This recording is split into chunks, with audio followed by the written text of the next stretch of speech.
जय हिंद जय भारत। आज बात करते हैं स्वास्थ्य पर।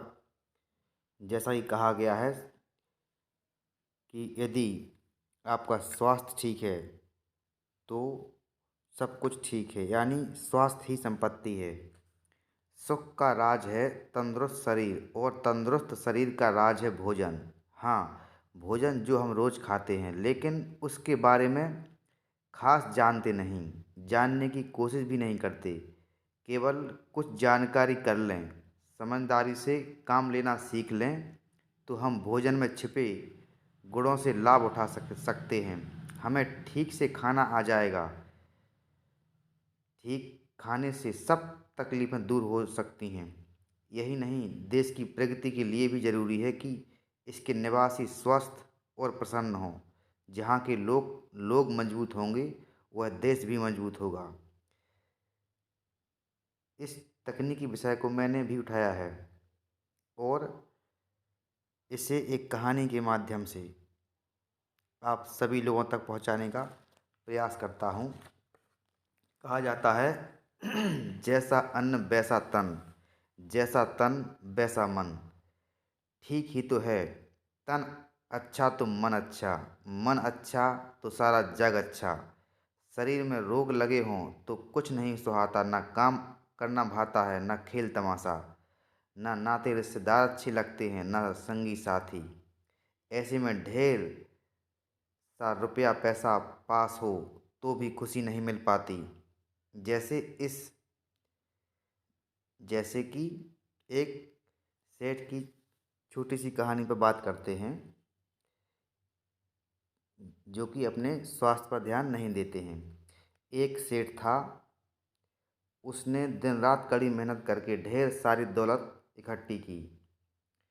धन कमाने की धुन में ना कभी ढंग से खाया ना पहना।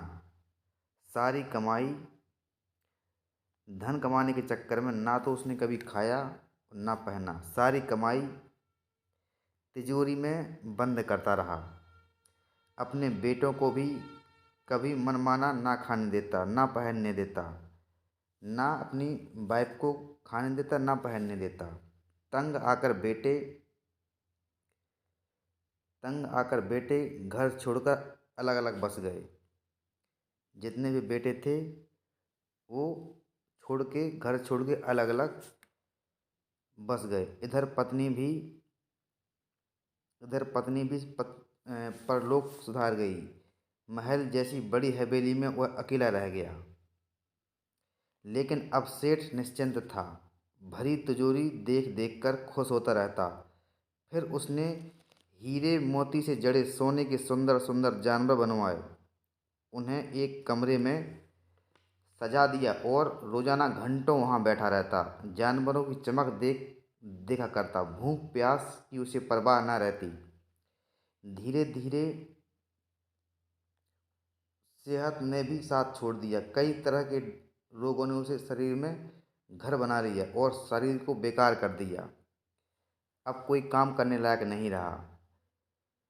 बड़े बड़े डॉक्टर बुलाए गए, लेकिन रोगों ने अपनी जड़ें गहरी जमा ली थी। उन्हें डॉक्टर भी नहीं ठीक कर पाए।